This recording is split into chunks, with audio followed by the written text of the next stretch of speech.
The nosepiece consists of the locator and the collar. The nosepiece allows you to set the countersink depth of the drywall screws. It is typically replaced due to accidental damage, often caused by dropping the gun. Replacing the nosepiece is a repair that you can do yourself, and I'm going to show you how. Hi, I'm Mark Socha. Do-it-yourself repairs like these are easier than you might think. From lawn machines to cordless drills, kitchen mixers, Outdoor grills. our how-to videos walk you through each repair from start to finish. So doing it yourself means never having to do it alone. Let's get started. I'll begin by removing the nosepiece.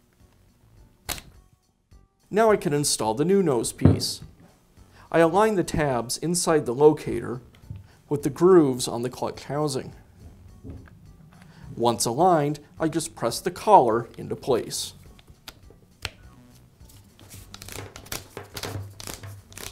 And that's all it takes to install a new nosepiece on your screwdriver. Be sure to check back often for new videos and expert advice. If you found this video helpful, give us a thumbs up And leave a comment.